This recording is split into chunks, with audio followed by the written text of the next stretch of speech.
My guest for the morning, O.B Amoah, is a member of parliament for Ikuapem South, and he's a member of the MPP as well. Okay, and thanks for joining me, Obi. Thank you. Thank you. And Theophilus Setechai is a member of the NDC, but also an MP as well, member for Ablekuma Central. Thanks. And chief campaigner against Adekuka. Okay. And chief campaigner for the budget. And you were out when, especially that issue about the tax component on petroleum products was about to be passed, that very bill. You were out. Your side of the house were out. We took part in everything, and then the last when one. It came to the the last one. Yes, I know. Yeah. Yes. What's your own description of the budget in many respects? Well, not only my description, but for the minister himself. He knows that 2015 will be a very difficult year because we've gone through a very unstable, difficult year in 2014. And if you look at what he himself presented, the targets that we couldn't achieve, our high debts now, and then the major sectors like industry and services, which have gone down considerably. Indeed, for the service sector, it's the lowest since 2007. And so it affects everything.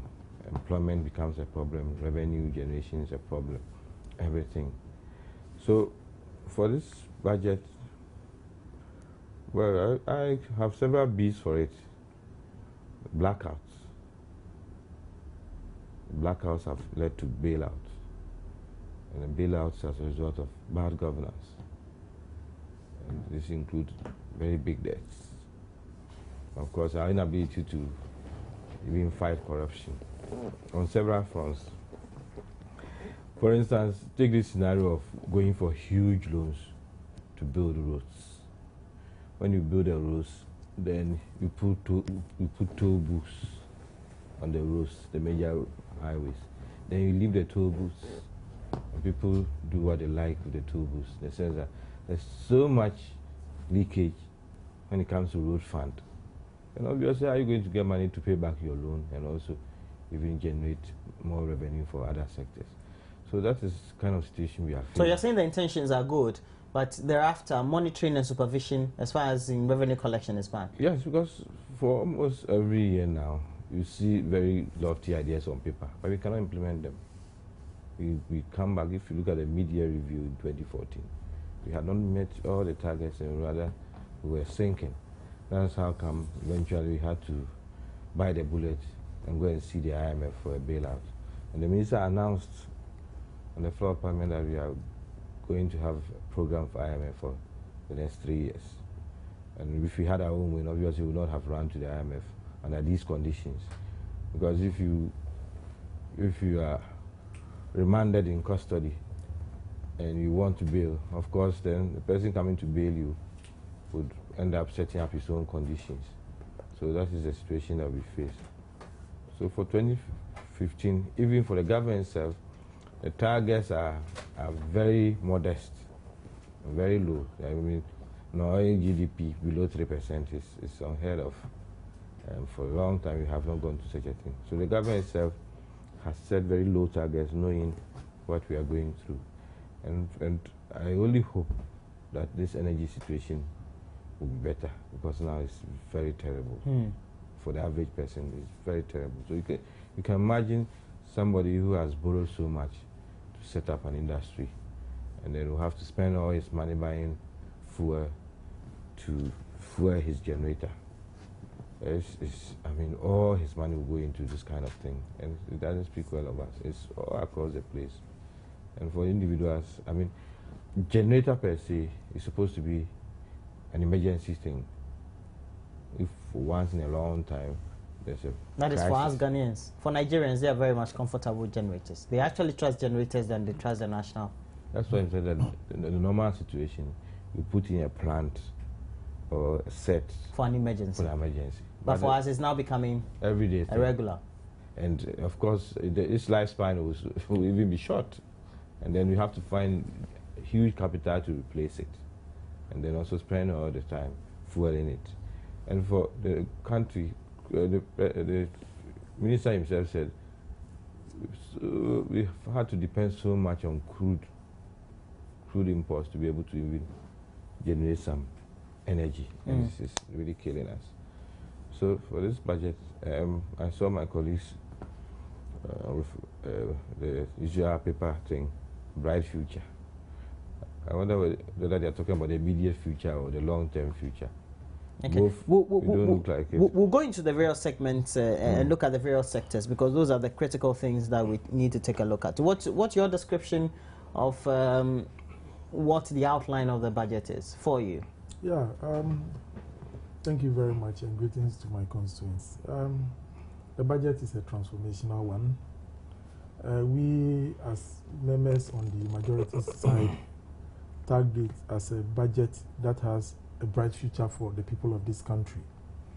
That is to acknowledge the fact that we've gone through a lot of turbulence over the period, and government came out to tell us what it has to do to solve some of the challenges we face as a country. And looking at the current budget that has been presented to us, it shows that government has taken all the needed steps that it needs to take to ensure that the future of this country becomes very bright for us. So that was the signal we gave to the people of this country, that the years ahead will be very bright. And I believe, looking at what the finance minister has presented to us, we are going to work to ensure that the future of this country becomes very bright. Okay, so now let's look critically at the various sectors, and we'd have to start with education. Within the period also, just over the financial year, we had an approval of 156 million, was it euros or dollars, so to speak, for the educational sector, and through which we've had a component in which we're going to have 23 newly built secondary schools or senior high schools, so to speak. That should be good news also, especially when we know that our educational sector is bedeviled with a lot of things. And looking at the projections where we're going to have additional 50 schools also being built within the year, that's good news. It's old news. Meaning what? Meaning that it's not the first time we are being told about this. I mean, you sitting here narrating this to me, this is not the first time you're hearing about it. It's that the government will build 200 schools, and then every year keeps telling us that we are about to start, or we are securing funding, or funding has been secured. It's nothing new. Every year when the budget is read, the various sector committees look at their sectors and see what has gone on. For the past few years, what we see is that if you talk about investment, it's almost zero in these sectors. Most of the money is spent on salaries and wages. In the education sector, when you see any injection of funding, it's either donor-driven or loans. So if the government has gone for loans to start building schools, or if the World Bank has stepped in, what we need is, one, value for money. Whether indeed if you are building a school, whether it's a rare value that we are putting there, or you're multiplying the value by 3 or 4 times, which will be money down the drain. So as to new schools that will be built, community schools, the government will implement free senior high next year. Some of these things, we need to see the concrete things, then we value it, and then we move forward. As for paper tigers, we've met a lot of paper tigers, but because they are paper tigers, we are not afraid of the tigers. The reality is that every year, when you evaluate what the government said it would do at the beginning of the year, and what is achieved at the end, is far below expectation. And we want to be pleasantly surprised that come 2015, by the end of 2015, the government would have achieved what, even 50% of what it said it would do. Otherwise, it becomes an annual ritual. What is in the budget? Some of us are not even interested anymore. We are interested in what has been done for the past year. Then you'll be able to evaluate it. As for what I will do, I need to know whether indeed you'll be able to do it, so that I can also evaluate it. Yeah, when it comes to education, this is one area that the NDC as a government has really put in a lot of resources. And I must say that in our manifesto, the party did promise that by the year 2016, His Excellency the President will ensure that 200 new secondary schools are built in most of the various districts within the regions, just to ensure that children have access to quality senior high schools. And as of now, 50 of those schools are ongoing. That is, work is being done on those 50 schools. This year's budget has also made provision for 50 more to be built. So, in all, about 123 is expected to be completed by the end of next year. That shows that His Excellency the President is really committing resources to ensure that quality education is provided for the people of this country. We are also on course trying to put all our polytechnics into technical universities, and this is very important. We believe that as a country, technical education should be the way forward if we actually want to increase our employment levels in terms of technical expertise. We need to ensure that our technical schools are actually developed, and government is doing that. There is also a provision for a new university in the Eastern region. And you know, anytime the NDC government... It was in the last budget. Yes, yes, yes. Resources has to be committed to it. Preparatory work has to be done, and those things have been done. And come next year, work is going to begin on the university. It doesn't take a day to put up a university. You need to do a lot of preparatory work. And you know, this is one area that Ghanaians love to see the NDC. Because anytime we are in office, when it comes to education, we really deliver. It is not only education. Once we are tackling education, I'll try to sum up on that.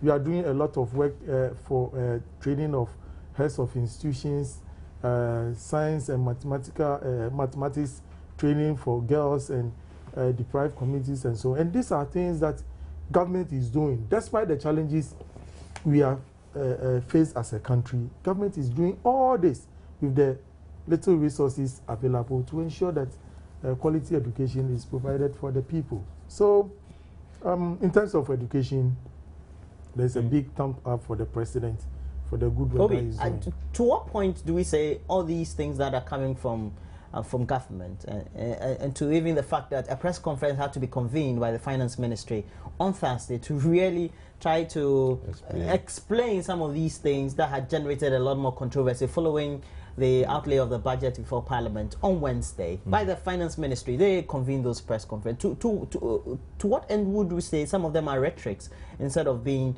the realities?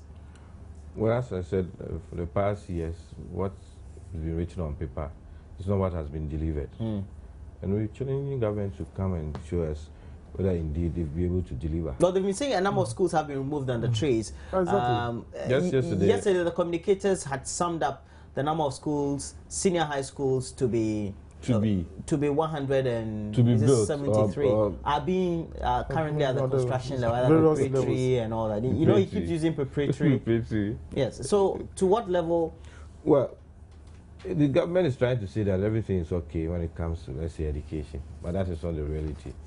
And this is a government that has supervised the worst form of labor relations, even in education. Almost every 2 months, 3 months, we hear of one group of teachers or the other going on strike because even they cannot meet their conditions of service.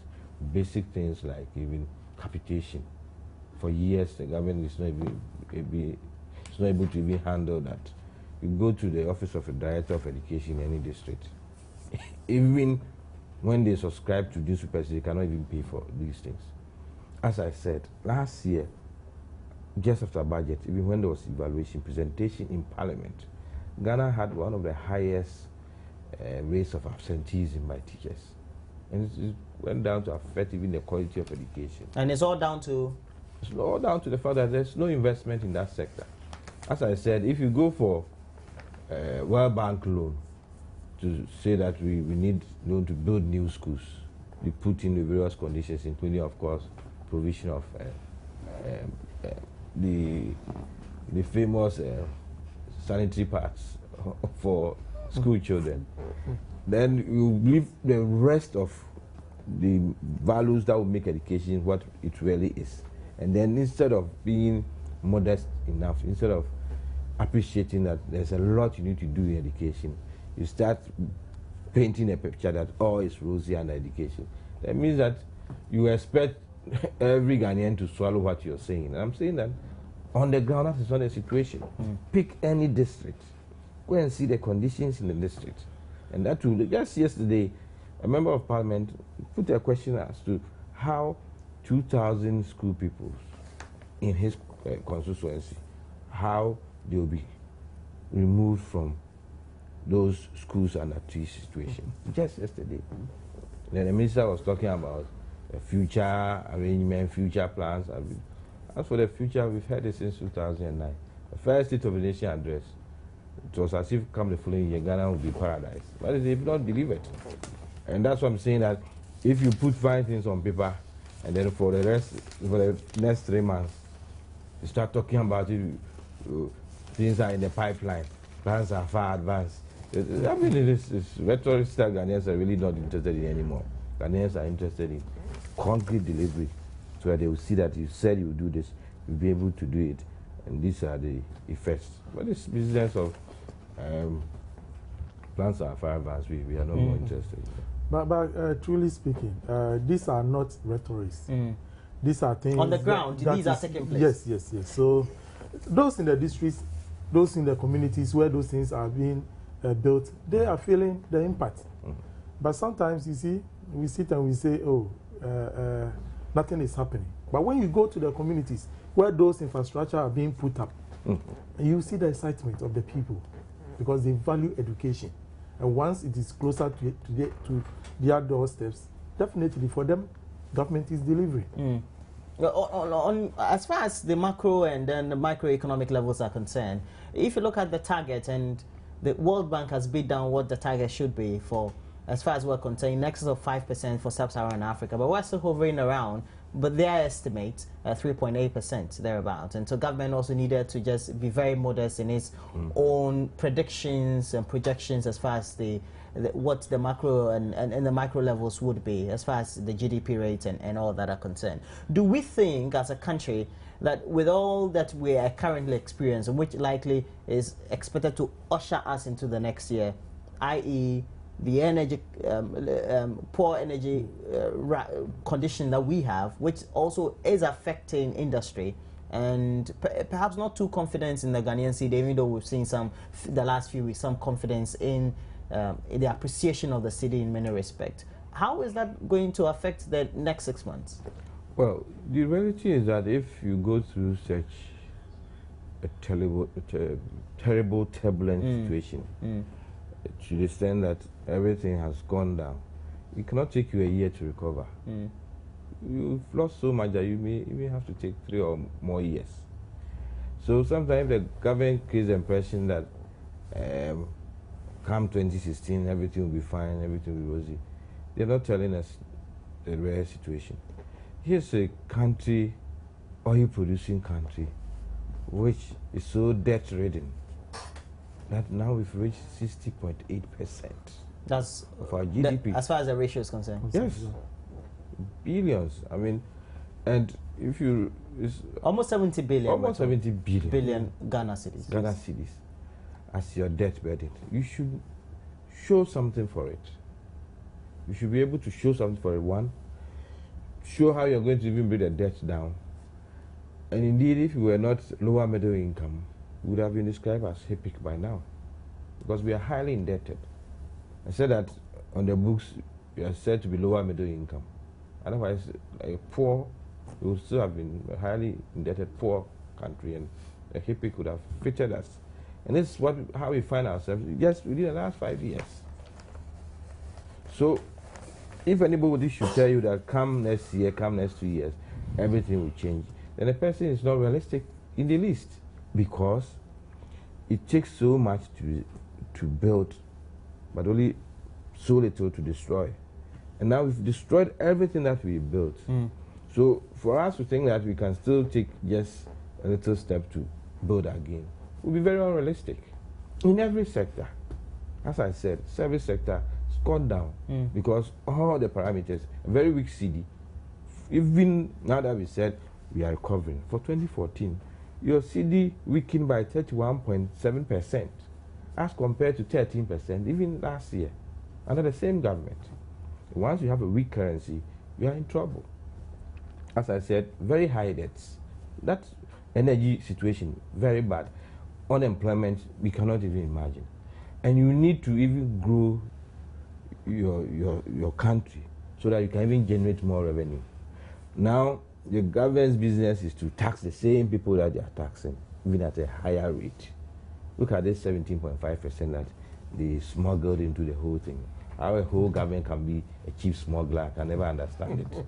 You come to read the budget and under certificate of agency, you say that you're imposing 17.5% on oil companies.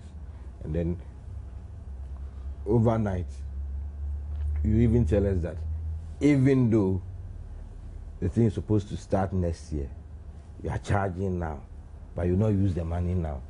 What kind of business is that? That you want to charge me now, raise about 110 million between now and December, but you are not using it now. You start using it in January. So why are you taxing me now? Why are you taxing me now? What basis do you have for even doing that? Now we say we have automatic adjustment. You're putting as far as the prices are concerned, in computing for the prices. Yes. You're putting that aside and you're imposing 17% on oil companies who then translate it will all be part of the mix, the pricing mix. Since when did it become part of the pricing mix? Well, from this very budget. From this very budget. Because you have not changed the formula. But you bring in VAT. It's only an additional component. No, you bring in VAT it supposes through the back door to change the formula. Back door. And then you don't even want the country to know about it and to discuss it. This is a major policy that you are bringing that you thought even stakeholders will have a say in it. But if within 5 hours you've passed the thing, then how do you even want stakeholders to even have a say in it? It's only a way of trying to take money from the poor Ghanaian. Because what they tell us is that GPIT will not increase.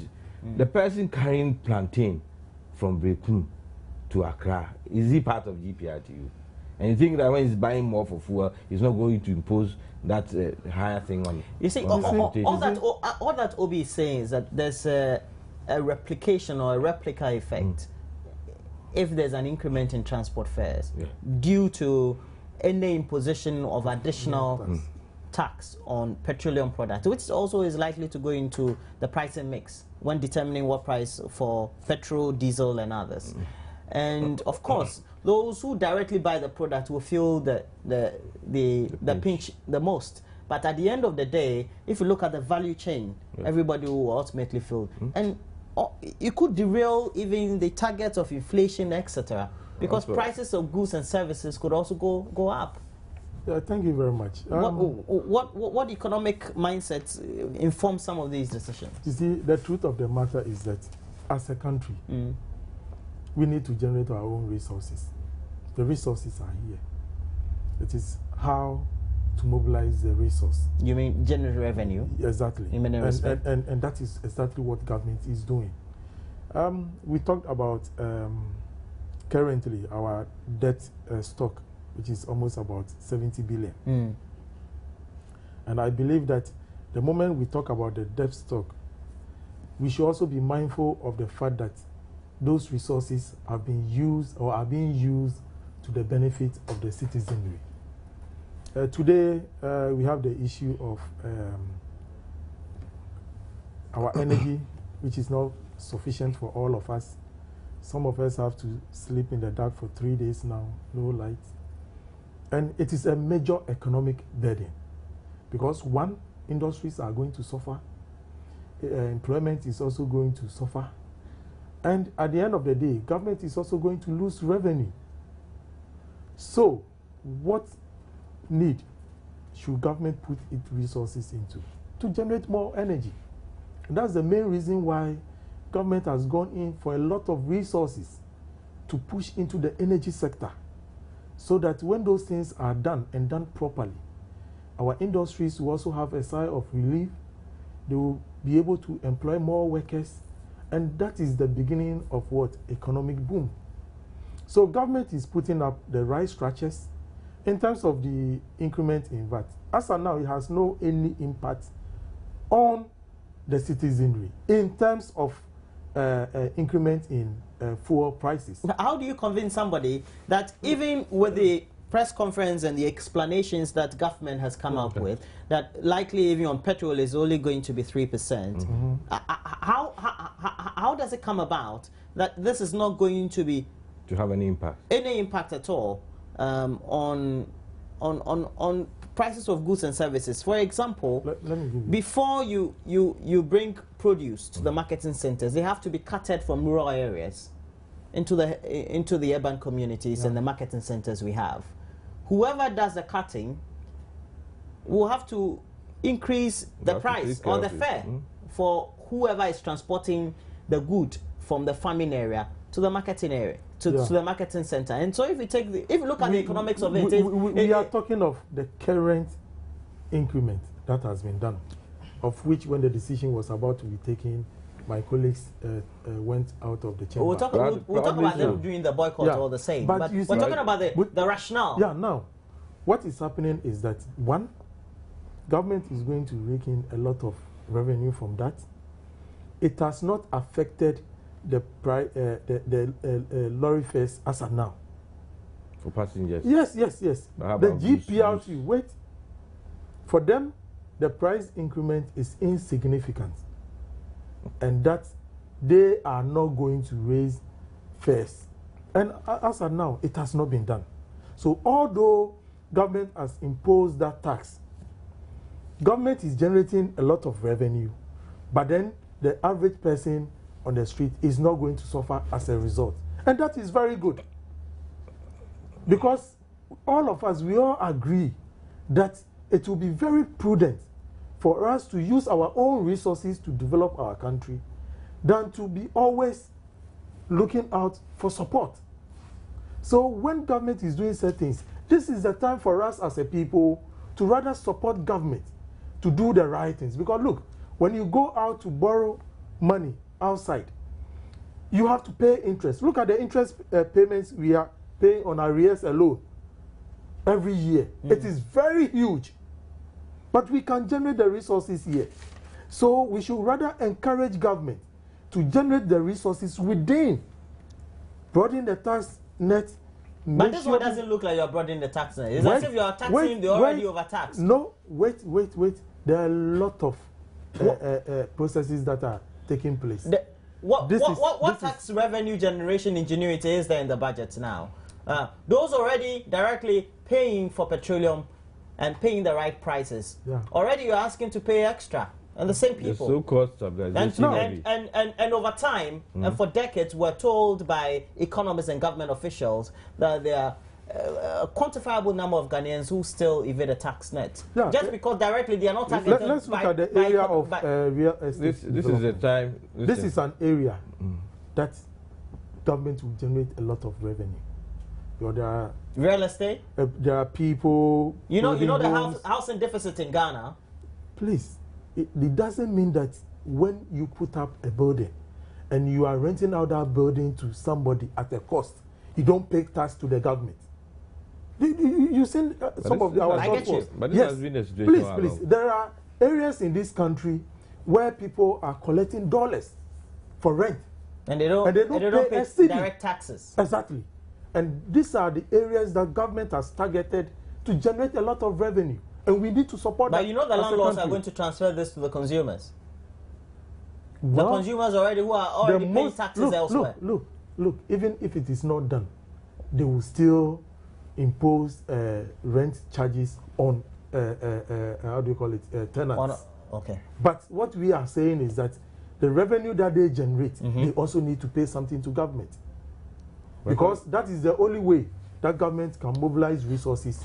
And then I read some of the economic situations we find ourselves. Without that, as a country, I don't think we can make any headway.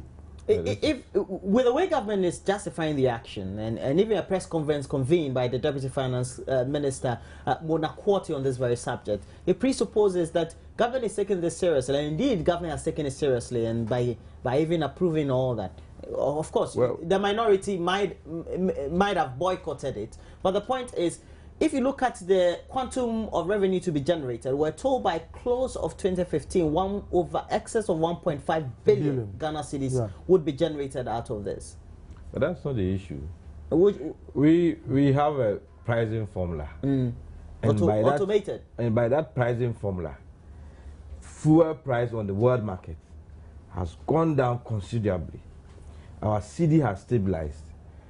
And what we're supposed to be buying at 15 cedis now, by calculation, we should buy at 10 cedis. So if you put extra percentage on it, you are not doing anybody any favor. If rather, instead of bringing it down, for us to have the cushion that we deserve, because that is what we've all agreed to do. Because if prices should go up today, you're going to increase it. Because you tell me that that's a formula. How come that when the prices go down and the dollar has stabilized, instead of bringing it down, you're rather increasing it?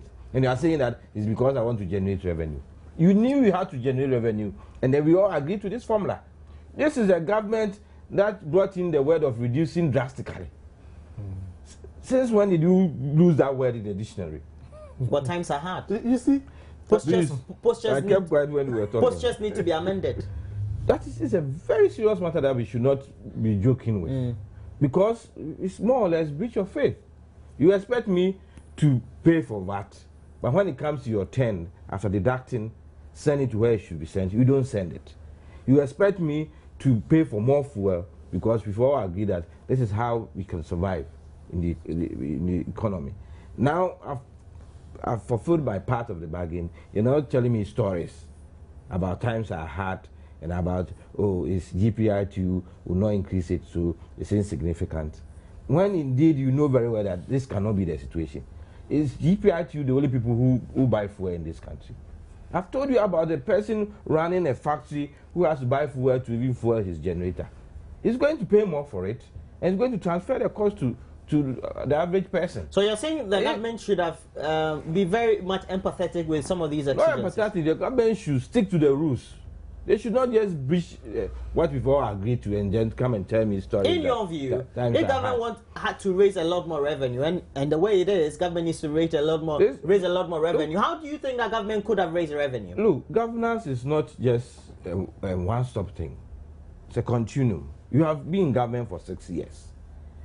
If you've not been able to generate employment, where more people will be employed so that you can generate more revenue, you can tax more people, but rather you've created a situation where people are sent home every day, your tax base will shrink. And when it shrinks, then you start looking for the same people who are left. Because for 3 continuous years, in your own budget, you have said net freeze on employment, even in the public sector. And in the private sector, it's worse. Because all the things they need to do to be able to employ more people, they are not able to do it. So, of course, once people are not employed, you will not generate your tax income. 2, if people would have to import, and then you put the duty on importation, and now people cannot even bring in the goods that they have to bring in, your duty will reduce. And then every loan you go for, you set in it exemptions. The minister is now telling us that they are now going to scrutinize it. This was said in 2009 by Professor Mose, that exemptions, the unbridled exemptions that they had come to meet and the MPP, that's how he described it, will be scrutinized and then curtailed, but it's even worsened. Every person so bringing in loan, the next thing he does is to bring exemption to application department to be exempted from VAT, from duty, from all the taxes that they have to. Now the government is feeling the pinch.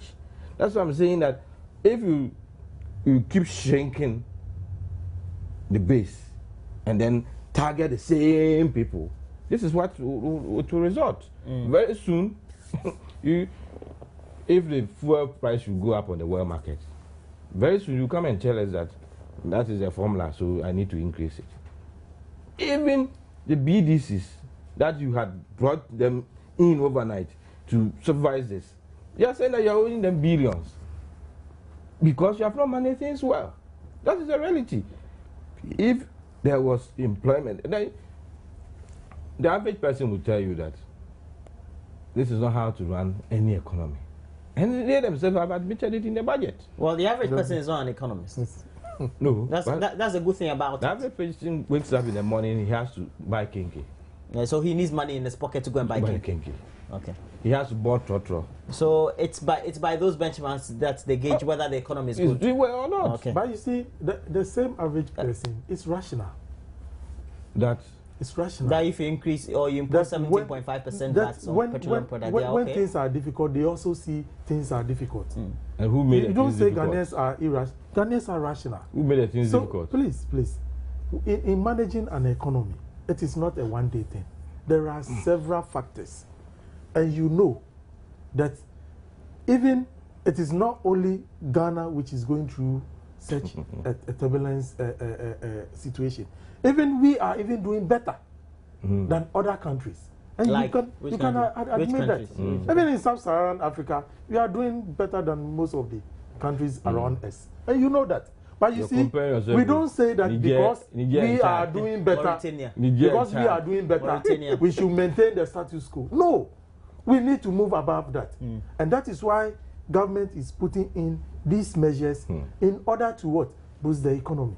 That is why we are saying that we have a bright future and we should support government to achieve that. For the current financial year, we're told that, well, all the steps that have been taken and following the actions taken that had led us to go and consult the IMF, we needed to prop up the structures of the economy. And as a result of that, the communication is always about a sugar factory that's in Komenda, assistance that has been given to farmers in tractors and other irrigational services, support services, and all that.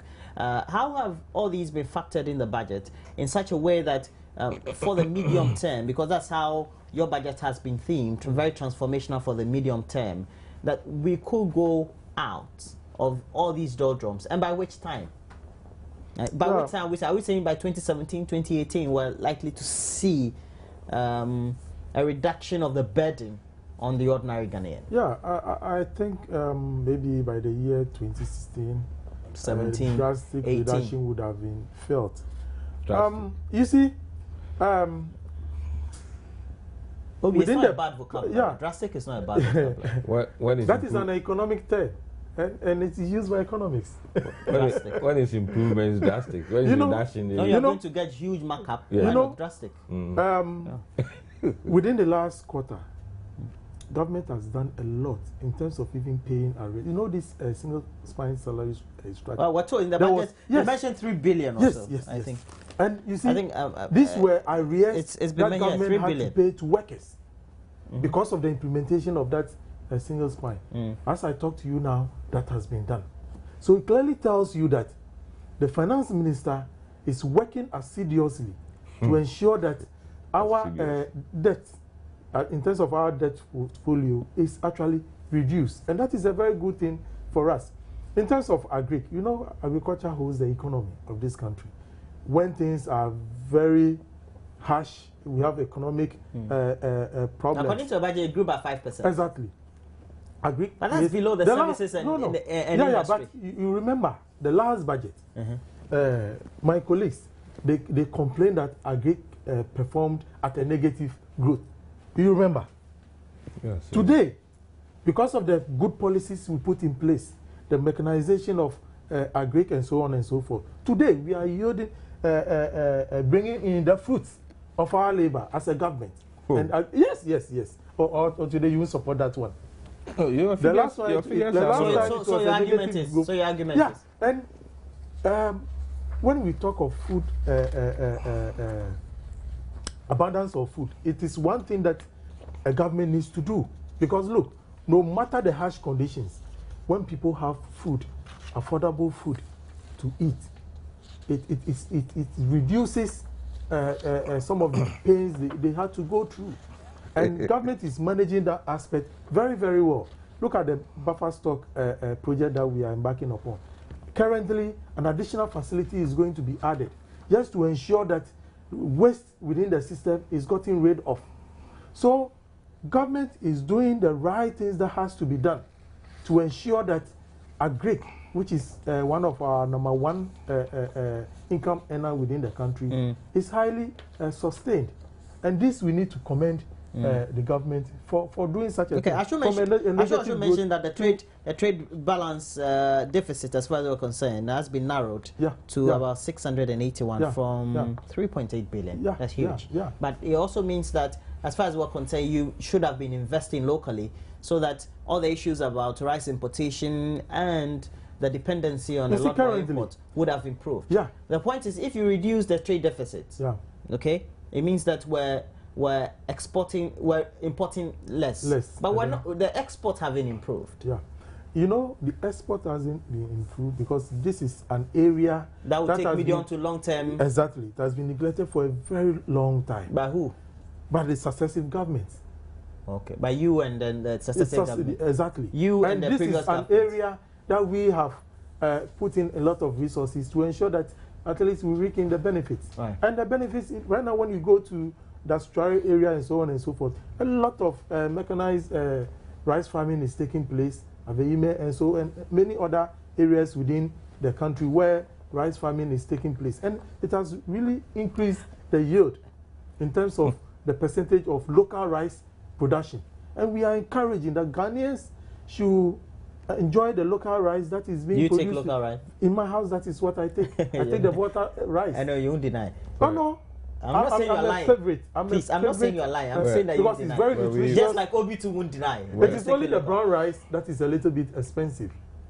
But because that's more nutritional. And that is one area we also need to look at. I saw you looking into the highlights of the budget. Yes. What did you notice? Well, I mean, if you want propaganda. You mean what he's doing if you want propaganda, you feel it right here.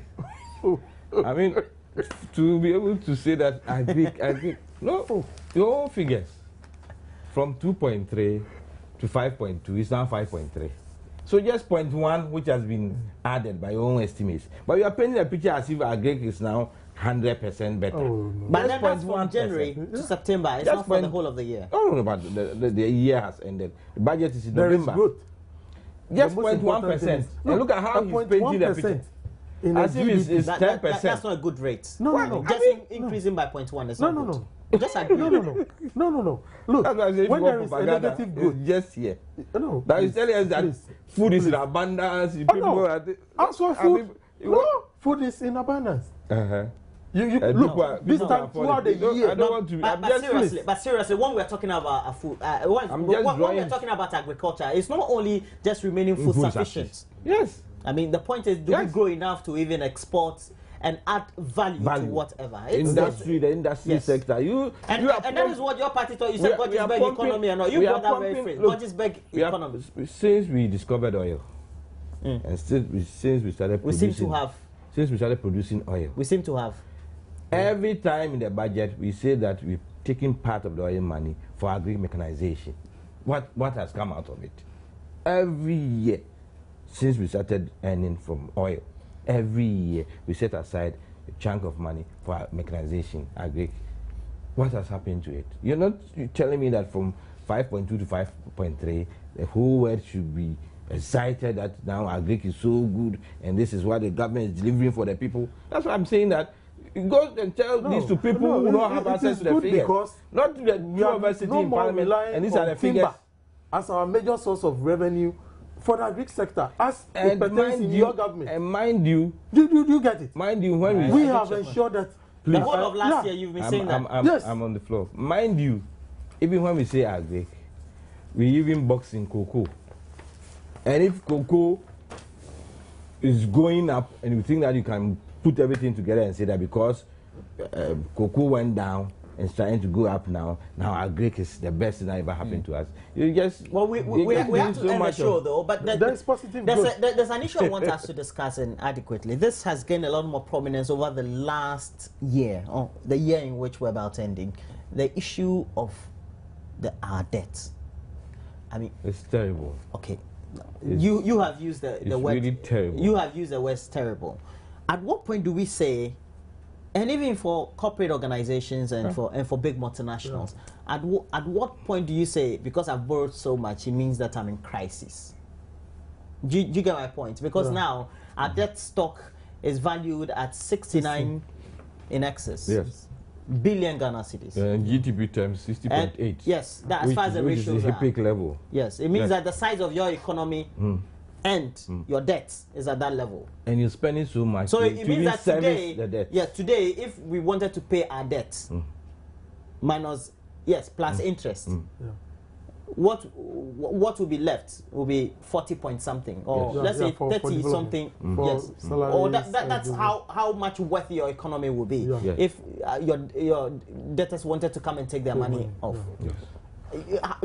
At what point do we say it's a serious issue, and so we need to take a look at it? Unfortunately, when we started drawing the attention of government to this major issue, especially given the fact that we were bringing the money back, we were not really using it the way we should use it.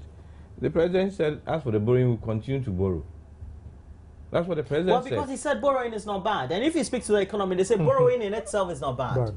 Once you use the money, how you use it. Well, we have interchanges across the country. Interchanges. We have airports. For example, an airport will be built in Tamale. That's good news. Roads have been built. I've told you about this classic case of even using your money to build roads. You use your money to build roads when you're supposed to generate some revenue from the roads you've built. But here's the situation. You go and look at the road fund. You tax us that you want to build roads, number one. Two, you set up toll booths every square meter toll booths. You take the money, you cannot even account for the money because people are even printing tickets and squandering the money. So if you go and borrow, one, even the projects you're coming to do, your price is so high. Procurement is so haphazard. It means that you're going to borrow and you're spending more. Apart from spending more, what you're supposed to generate, you're not generating. And then if you think that you can go this way, it will get to a point where you would have collapsed the whole system. And that's one of the reasons why IMF came down and they've not been able to even conclude with them. Because, one, apart from the fact that the government itself is so much debt, you're now encouraging even state-owned enterprises to go for their own loans, which you could come and add to their debt. Because they are state-owned. That is if they are not paid. Of course, because if they are not serviced. We've been through this before. The MPC, typical example. When MPP took over, the MPC was on its knees. Because riddled with debt, you mean? Yeah, of course. And then if you think that you can allow an institution which is wholly Ghanaian owned, wholly government owned, to go through this whole process again, and that's not the only institution. Look at all the other institutions under government, VRA, ECG, BOS, GMPC, TOR. What has happened to TOR? They all are riddled with debt. IMF wants to know, if you put aside government's debt, how much are these people to the quasi-state institutions? How much are these people to own, and how is that going to impact even on our economy? And then instead of telling us that these are really critical times and we should cut down on even the way we borrow, we even seem to be counting, those who complain about this kind of excessive debt. No country has survived the way we are running things here. And this business, look, the gas thing that they want to make so much noise about, it's taking us how many years to build it? That is how come we spend so much. We could have spent far less than what we spent on the gas plant, just because we didn't even know what we were about. When the government took over from the MPP, we had concluded everything with Norwegian government and company. For 2 to 3 years, the government couldn't take a decision. We were dealing with Chinese and Norway, the Chinese government, the Norwegian government. It's taking us almost 6 years to be able to put this plant in place.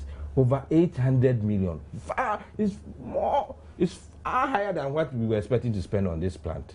And that is part of the borrowing that you are talking about. So if you go and borrow, and then the cost of the item you are putting there is 2 or 3 times more, and you come and tell me that borrowing is so beneficial that we should all praise you for going to borrow. I've never heard this before. If you are head of family and your business is always going to people that, can you lend me some money? Can you lend me some money? Now show for what you've gone to. But O.B, it's not as simple as that. The way you make it sound. You're just going to borrow. Let me also I'm going explain to borrow for our to listeners. add value. Look, Add value to what? Look, I'm building to roads. yourself. Look, let me tell you. I'm building roads. Let Add me tell value you. to yourself. Building airports. Let me tell At you what something. cost? Let me tell you Overheads. At what cost? Interchanges. At Let what me cost? let me tell you something.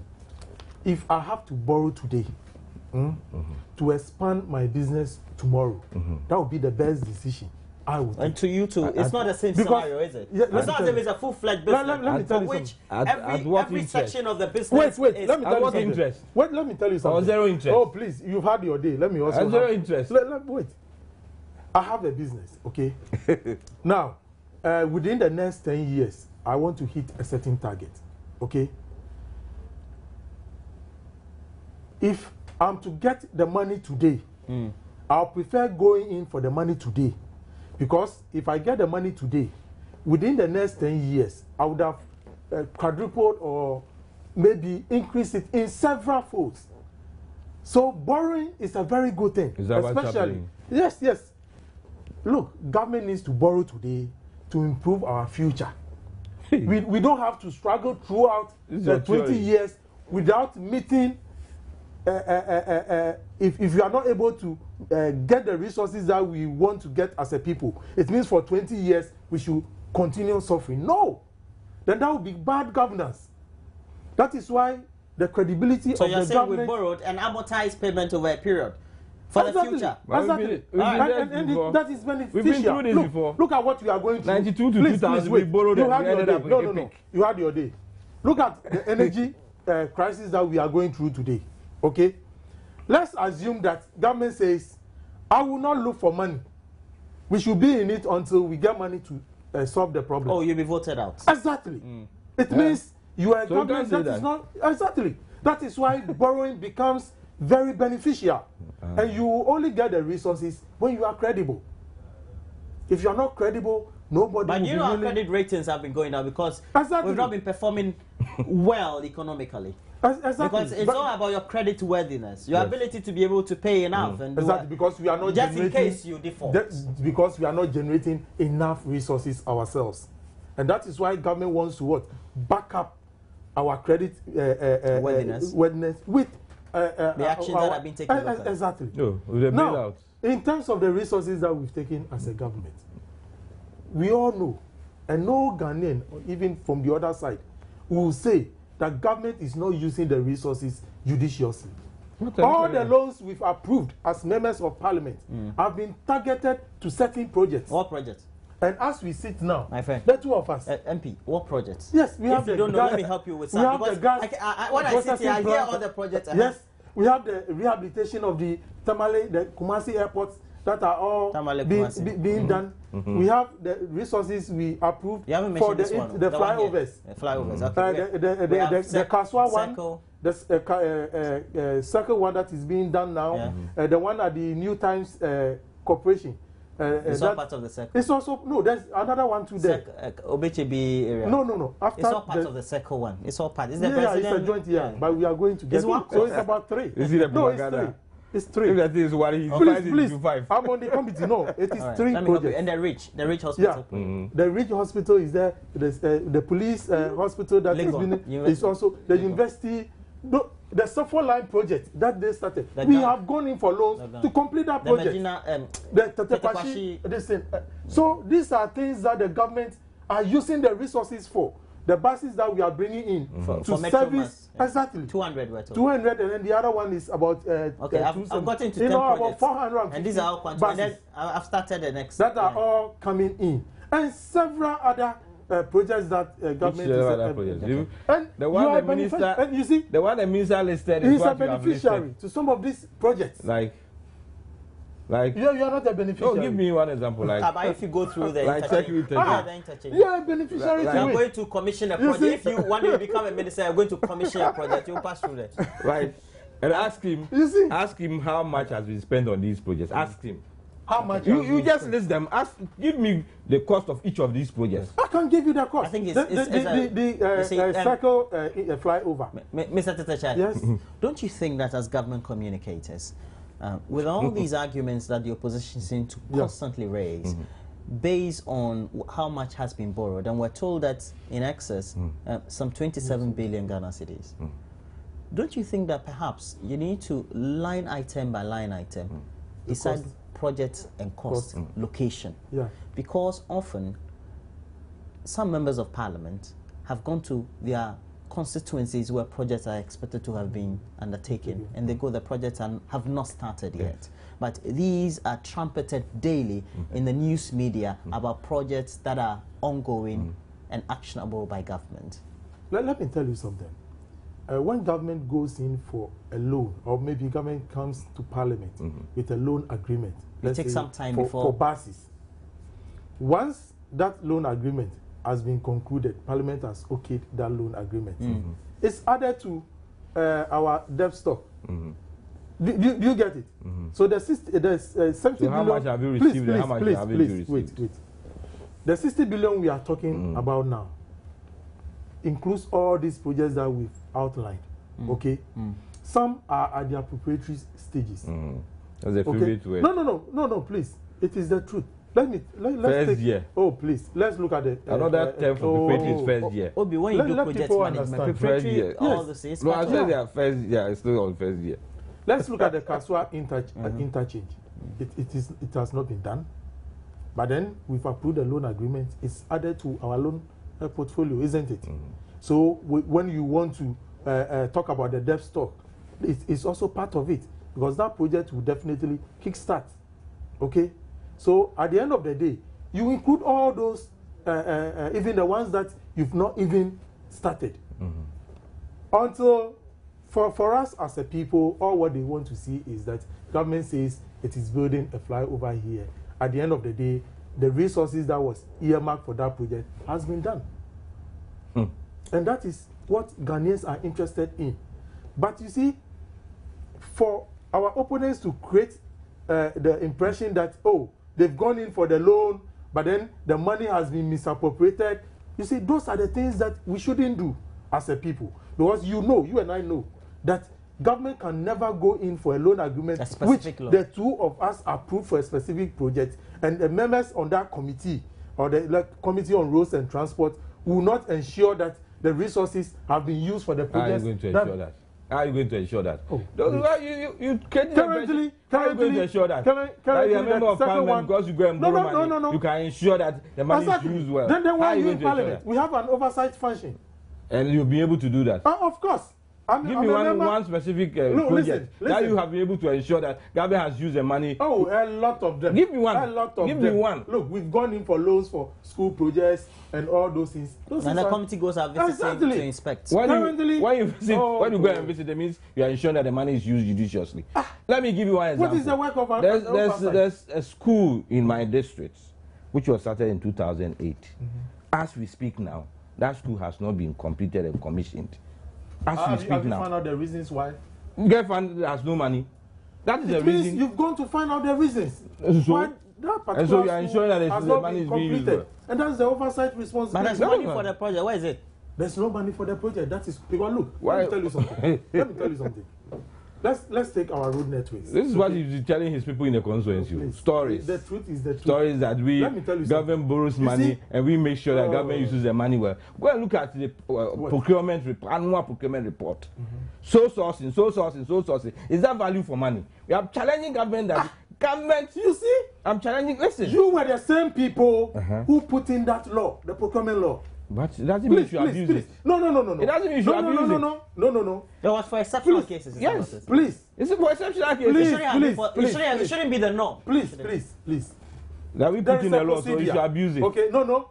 There's a procedure. There's a reason why sole sourcing is there. Yes. And if it's not reasonable enough, you don't actually. Let me give you a typical example. Okay, let me give you one example. Sole sourcing that is not reasonable. Let me give you an example. Yeah. Furniture in Parliament. Oh, no, look at what you are Furniture saying. in Parliament. This is under last year of emergency. Which certificate of emergency? Do you have the resources? When you assembled Ghanaian producers, you don't have the resources. Please, you say I have to give you an example. I'm giving you an example. And I'm explaining to you. Example. You are in government. You let him make it. Whether you like it or not, you are part of government. Some of these things you should listen so that you avert these situations. I'm telling you that you assembled Ghanaian producers that they should bring in their bits to be able to produce furniture. It took you over 1 year. Then all of a sudden you said you have cancelled it. And then he said the time is now too short. You apply to procurement authority. Within 3 months, that you need to produce a chair within 3 months. So you went for sole sourcing. And they granted you the sole sourcing to spend $7 million in China so that we can have chairs. And you are telling me that this is... So you are saying that consortium of wood manufacturers or woodworkers... When we have sat in Parliament for about 2 years on that same furniture. We should cite examples. All right. I'm giving you an example. We have to... The GOV 600. We went through public procurement. Did we do restricted tendering? Tetecha is a member of Parliament. Did do sole sourcing? You started restricted tendering of Parliament for Ablekuma South, Ablekuma Central, and for Equiapim South, we have O.B Amoah. And one is an MPP member, one is an NDC member. That's not why they are bickering, though. It's just a disagreement over the debt stock of Ghana. Get the impression that Ghana is only NDC MPP. Ghana includes you. Definitely. We're all stakeholders. Yes. That's why I keep asking you good questions, so that I get good answers. Next, we're going to have Kwame Echiahene. He's a lawyer, but also head of communications for the National Road Safety Commission. And they are ushering in this week, the Road Safety Week, the National Road Safety Week, is to also create a lot more sensitization about accidents, etc. You know, there's a subject of drink driving that has dominated the newspapers this morning, but also is the current use of mobile phones while driving. Texting. And I guess we're all guilty, but we'll be discussing all that next. Do stay on.